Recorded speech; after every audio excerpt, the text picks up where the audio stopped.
cienījami viesi. Priecājos jūs redzēt ikgadējā profesionālajā konferencē Revīzija, nodokļi un grāmatvedība 2025, kas šodien pulcē uzņēmējus, praktiķus, ekspertus, viesnīca Redison Blue Daugava. Mūsu pieteiktie temāti man šķiet ir svarīgi ikvienam, kas strādā vai saskārs ar finanšu jomu. Šodien plenārsēde pirmajā daļā runāsim par valsts politiku, par gaidāmām pārmaiņām, par nodokļu administrēšanas aktualitātēm, par revīzijas kvalitāti un aktuālu praksi nodokļu jomā.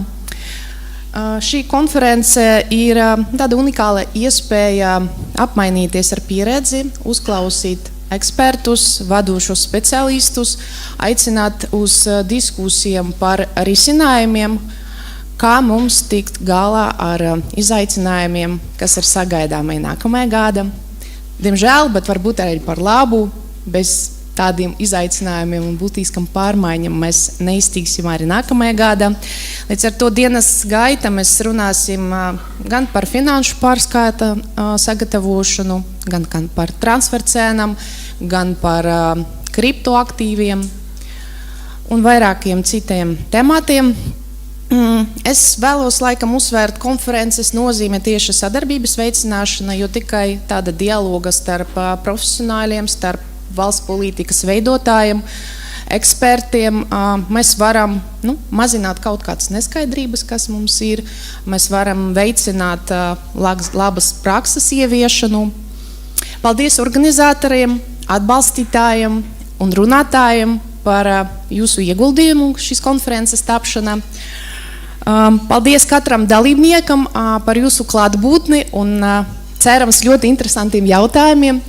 Paldies arī tiem, kuri, neskatoties uz aizņemtību, tomēr atrada savu laiku un pieslēdzas attālināti. Novēlu, lai jums šī diena ir iedvesmojuša, profesionāli auglīga. Ar šo pasludinu šo konferenci par atklātu.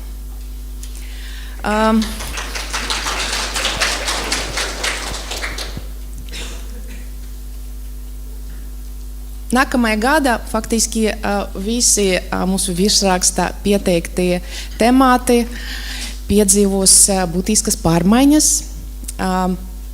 Vai tas pārmaiņas atvieglos mūsu dzīvi, vai noteikumi kļūs vienkāršāki, vai mēs sagaidīsim vairāk digitalizācijas, vai tieši otrādi varbūt kaut kādas stingras kvalitātes prasības. Par to vislabāk mums pastāstīs tieši politikas veidotāji.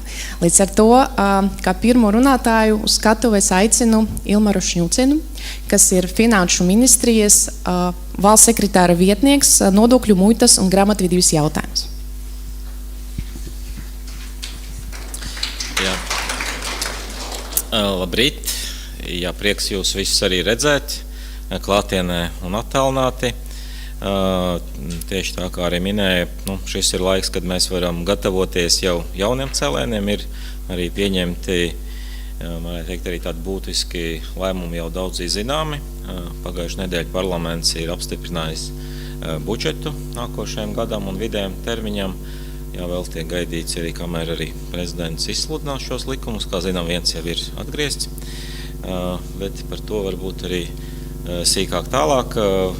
Ievadām varbūt daži slaidi par šo vidi, kurā arī tie lēmumi top. Manuprāt, arī, lai tas būtu arī skaidrāk, kāpēc tie vai citi lēmumi ir pieņemti. Protams, tas lielā mērā balstās arī mūsu ekonomiskā attīstībā, tajā budžeta attīstībā, politiskā situācijā, kurā mēs esam. Un par makroekonomisko pusi noteikti mēs varam teikt, ka esam pozitīvā pusē tā, ka esam atgriezušies uz izaugsmes ceļa. Redzam, ka šogad būs arī ir pozitīvs iekšzemes koprodukta pieaugums arī salīdzināmās cenās, un vidē termiņā tas tiek arī plānots pozitīvi pār 2% gadā.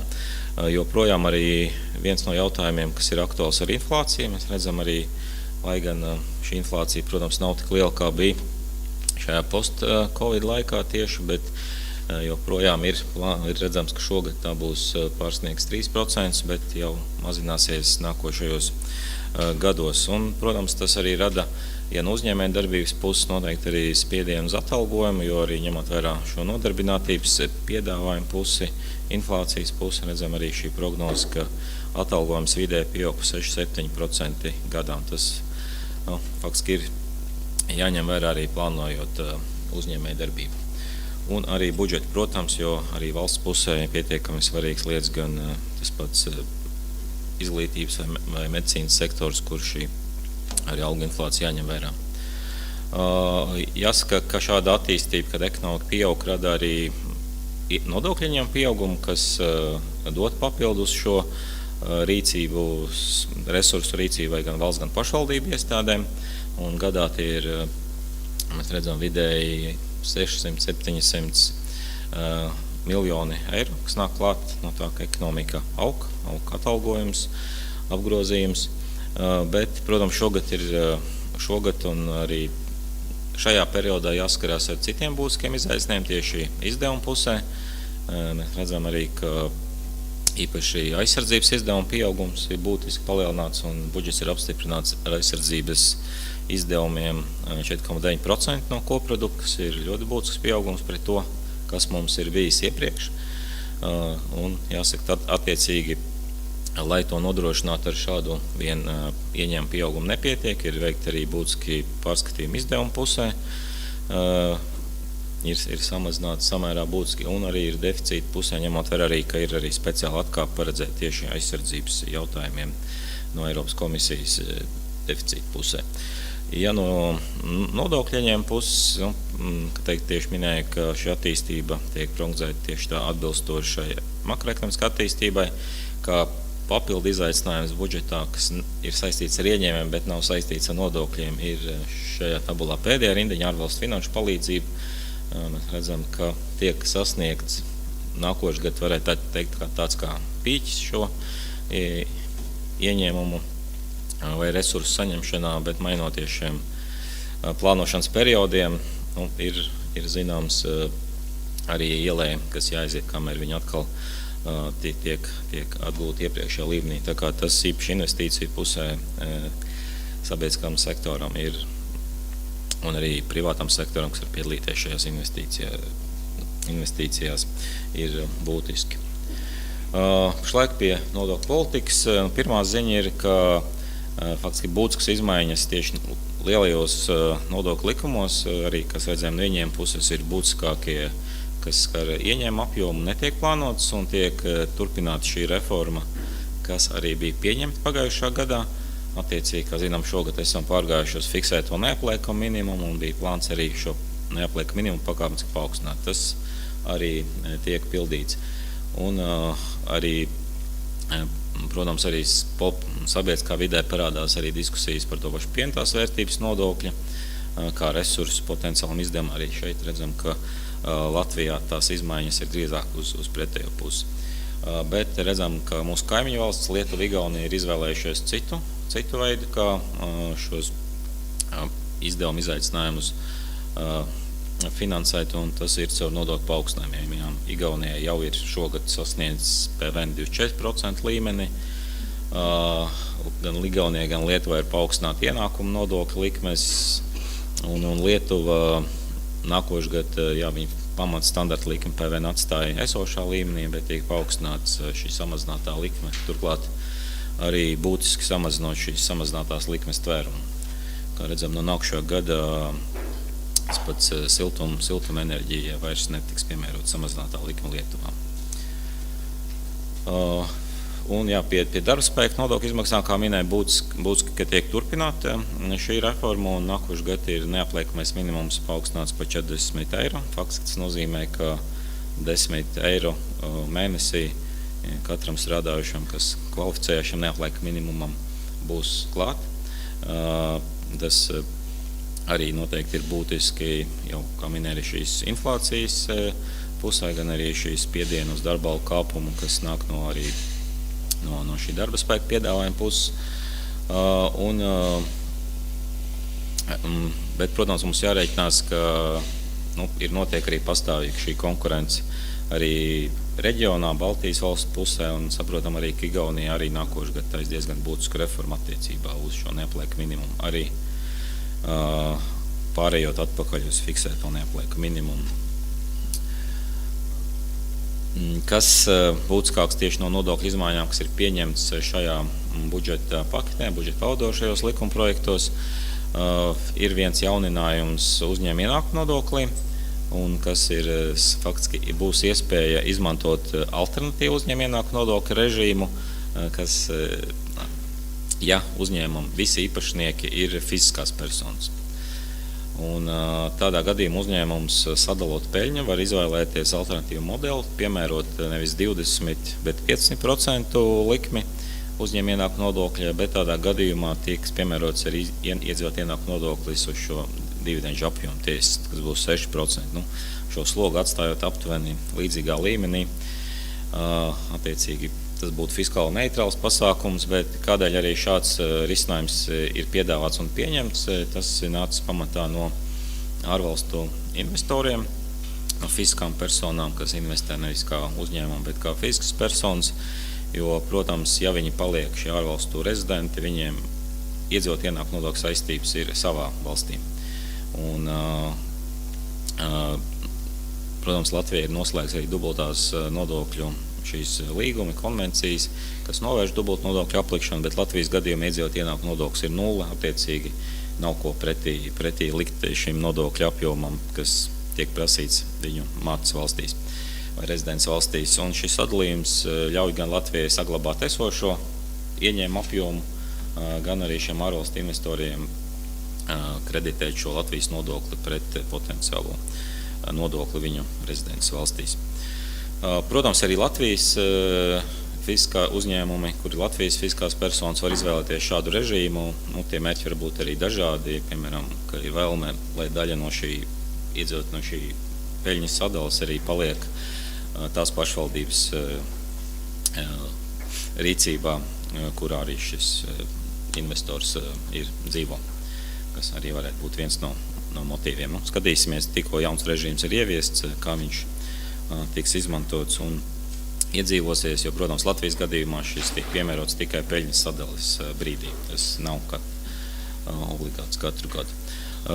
Vēl ir būtisks izmaiņas uzņēmuma ienākuma nodoklī ar tā saukto plānojumu kapitalizāciju, arī ņemot vērā finanšu tirgus attīstību, izmaiņas, veidus, kā uzņēmumi finansējās, ir būtiski paplašināt šie atbrīvojumi, kad nepiemēro plānojumu kapitalizāciju arī uz alternatīviem finanšu institūtiem, ja tā var teikt, kas tiek iegūts, arī ņemot vērā šo izmantošanu popularitāti, kas ir PPP projektiem, arī šie projektu īstenošanā šīs normas netiks izmantotas. Protams, katrā gadījumā tad aicināt arī pastīties precīzāk šīs likuma normas ar jūsu darījumiem, kad nav šis piemērots, arī anotācija ir pietiekami detalizēta.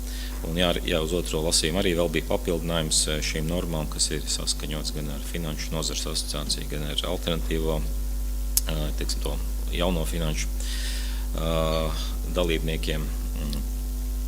Tā kā šis ir viens no arī izmaiņām uzņēmuma ienākuma nodokļa likumā. Kas varbūt vēl ir būtiski zināt, vēl pašlaik tas ir noteikts tikai budžeta likumā, tas nav tieši nodokļu normatīvos aktos. Budžeta likumā ir pants, kas paredz, ka valsts ieņēmuma dienests par periodu, kas sāks nākamajā gadā, uzsāk datu uzkrāšanu par nodokļu maksātāju darba vietu. Attiecīgi taps vēl šādi MK noteikumi ar deleģējumu no šī likuma, kāds notiks, un vienā konkrētā izvēlētā mēnesī attiecīgi tiks arī, uz pirmo datu visticamāk uzskaitīt šīs arī darbvietas. Personām mērķis ir saistīts ar pašvaldību finansēšanu, pašvaldību izlīdzināšanas fondu, kas arī lielā mērā tika prasīts no darba devēja organizācijām, LTRK, LDDK, ka ir vēlme, lai pašvaldībām būtu lielāka interese tieši darba vietu atbalstā un attiecīgi, lai viņām būtu ieguvums.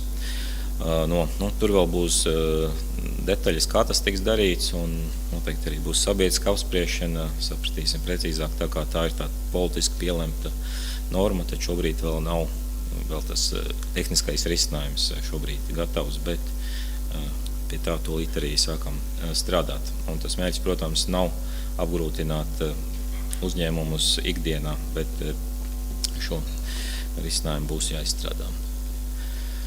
Par citiem nodokļu izmaiņām, jā, arī tāpat finansēšanas vajadzības, šo aizsardzības izdevumu dēļ un citu prioritāšu finansēšanai ir laiks, kad tiek paaugstināts azartspēļu nodoklis, ir pārcelts no 27. uz 26. gadu, 1 gadu ātrāk.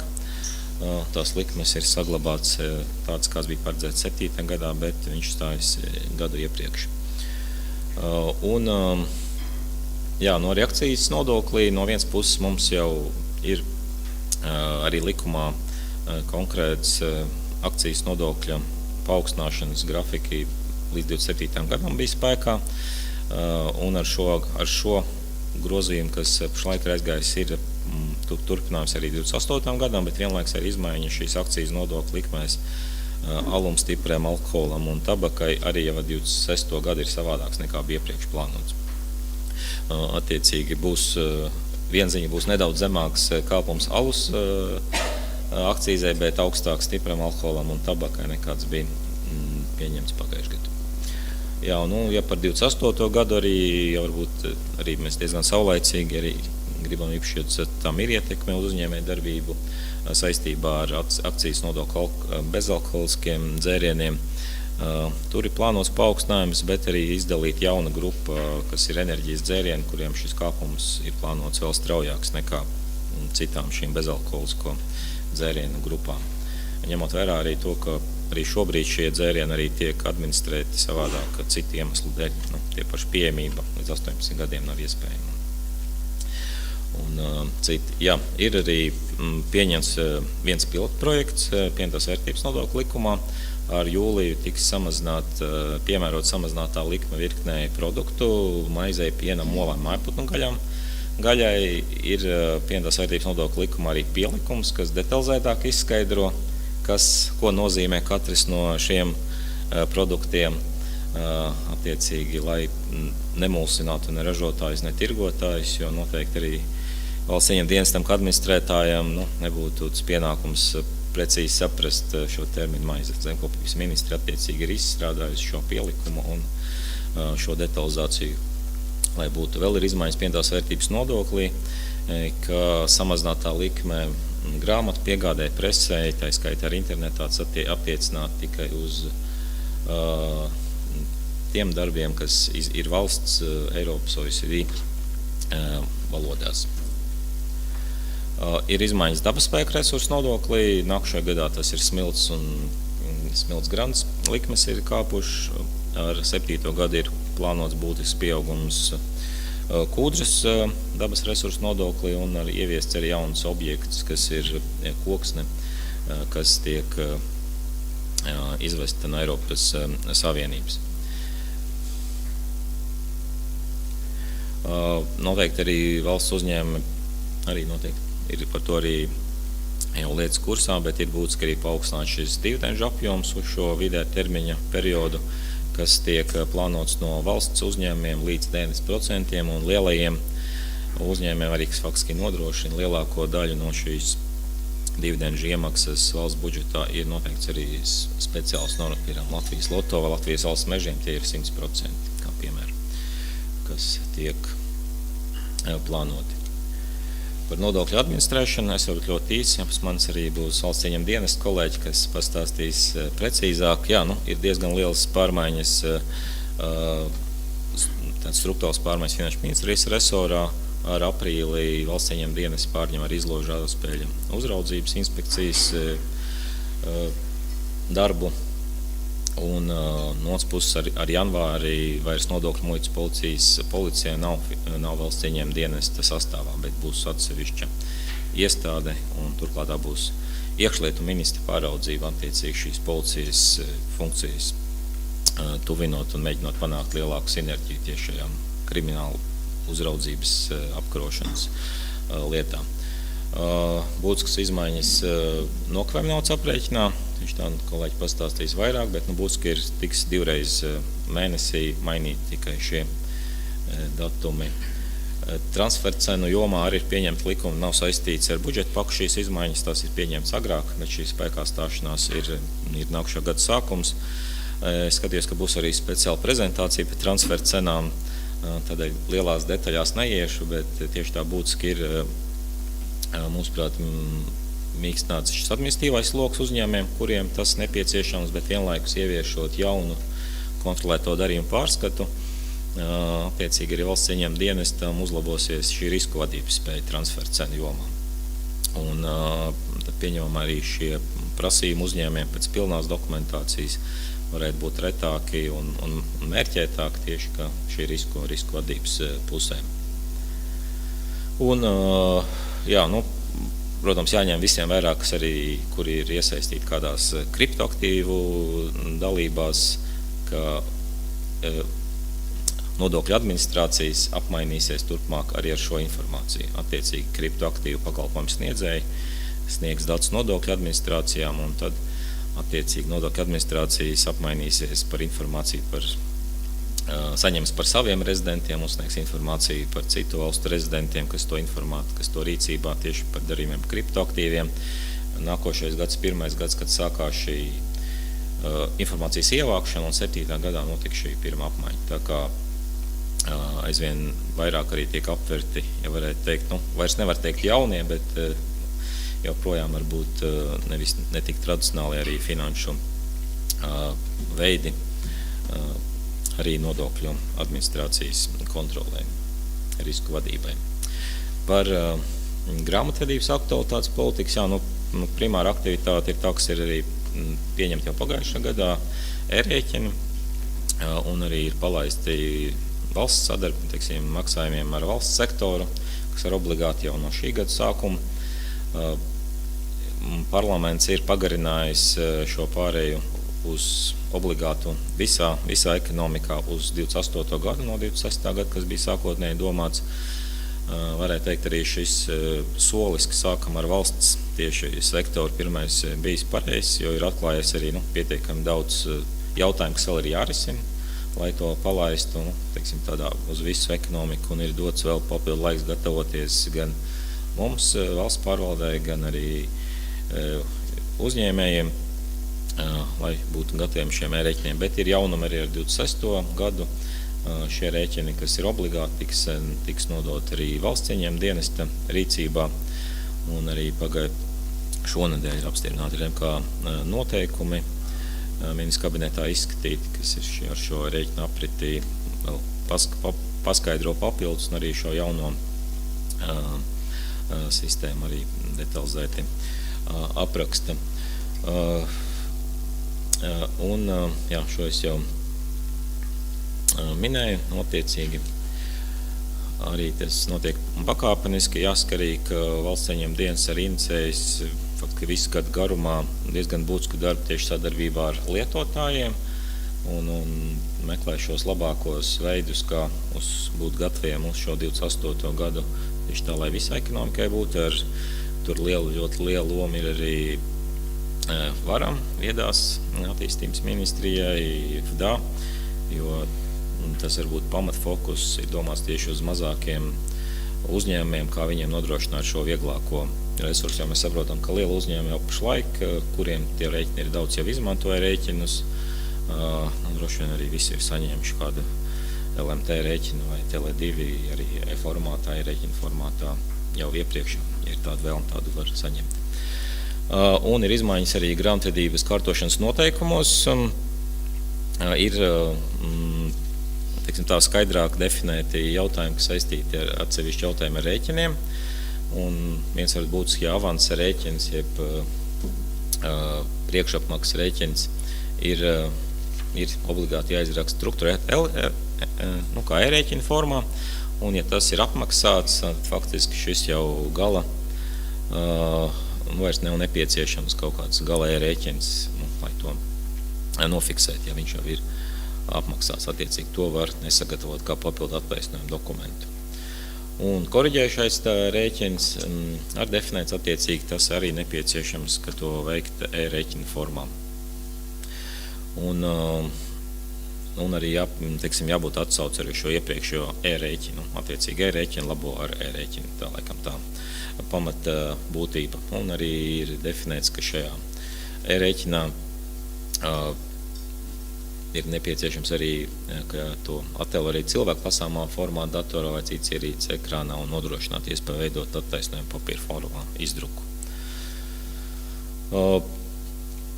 Uzņēmējiem, ilgspējas informācijas atklāšanas likums, tika pieņemts, varētu teikt, pavisam nesen, arī Eiropas Savienības līmenī, arī Latvijā, bet mēs redzam arī izmaiņas arī pasaules līmenī, un Eiropas Savienība dalībvalsts Eiropas Savienības komisija ir izšķirusies, ka ir nepieciešams mīkstināt šīs prasības ilgspējas ziņošanas, jo, protams, lai arī mērķis ir skaidrs, bet saprotam, ka tas ir izmaksas uzņēmumiem, kas to dara diezgan būtisks, un noteikti to var apliecināt arī tie pirmie uzņēmumi, uz kuriem attiecās šis ilgspējas ziņošanas pienākums šogad, cik tas prasīja laika, enerģijas un resursus to sagatavot, bet ir pieņemts lēmums atlikt šīs nākošu uzņēmumu iesaisti šajā sistēmā par 2 gadiem. Attiecīgi tie, kuriem būtu nepieciešams jau gatavot nākošu gadu šo ziņojumu, šī prasība pārceļās uz 8. gadu un tā tālāk.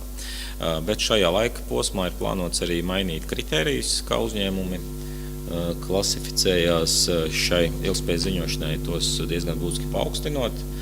Varētu teikt, šīs diskusijas Eiropā jau ir tādā finiša taisnē, jau ir diskusijas starp Eiropas parlamentu, Eiropas padomi par šiem kritērijiem, un es domāju, ka mēs jau varam tuvākā laikā gaidīt arī šos gala lēmumus. Tas pamatpiedāvājums ir, ka šie uzņēmumi, kuri kvalificētos, būtu apgrozījums. Es teiktu, jau tas pamat jautājums ir, ka 450 miljonu apgrozījums būtu tas kritērijs, ka šie uzņēmumi kvalificētos. Bet tie lēmumi vēl līdz galam nav pieņemti, jo, protams, arī intereses varbūt dalību valstīm, arī Eiropas parlamenta dažādām partijām ir atšķirās. Kas vēl ir būtiski, ir pa brīvprātīgi, protams, uzņēmumi var brīvprātīgi pievienoties šai sistēmai un ziņot, un šā gada jūlijā Eiropas komisija ir apstiprinājusi ieteikumu par mazo video uzņēmumu, kā šo ziņu sniegšanu, un attiecīgi tas būtiski atvieglo šo ziņojumu sagatavošanu, jo uz to var balstīties līdz laikam, kamēr arī tiks pieņemts šis konkrētais deleģētais akts, kā to darīt. Un vēl viens grozījums arī grāmatvedības likumā, kas vairāk ir saistīts ar šādu informācijas atklāšanu. Tā sauktais Eiropas vienotais piekļuves punkts, jeb ESAP, no angļu valodas. Un faktiski 8. gadā, 28. viņam būs jāsāk strādāt, ka šie dati no uzņēmuma, kas ir iesniegšos ilgspējas pārskats, būs jāiesniedz šai vienotā vietnē.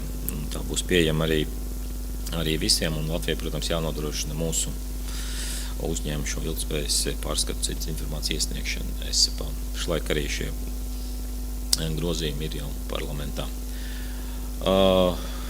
Ja vēl īsi par revīzijas pagalbu likumu, šis likums, uz ko attiecās papildu izmaiņas nav, bet tās lielās izmaiņas ir bijušas šī gada vidū. Ir pieņemts parlamentā, jāsaka, diezgan būtiski grozīts revīzijas pakalpojumu likums. Un tur mērķi bija vairāk. Viens, ka mums bija jāpārņem arī virkne jauno Eiropas Savienības prasību, kas saistīts ar gan sankciju tiesiskā regulējuma piemērošanu, zvērnāt revidentu pretendentu pieredzes atzīšanas prasības starp dalību valstīm. Tieši tā šīs publiskās informācijas apmaiņa, bet vienlaiks arī, protams, šogad laikā bija sakrājas arī daudz jautājumu sadarbībā ar revidentiem, ar LZRA, ar grāmatvedības ekspertiem, kur šo grozījumu tika ieviest vēl papildus. Un attiecīgi šie praksē identificētas problēmas. Un, kas ir precēts, galvenais ir sabiedriskās nozīmes struktūra definīcijas subjekti precēti, ir izslēgti daļa no subjektiem. Un noteikts pienākums arī ziņot Latvijas bankai par revīzijas komitejas izveidošanu, noteikts ziņot pienākums SNS tieši sabiedriskā nozīmes struktūra revidentiem Finanšu ministrija Latvijas bankai.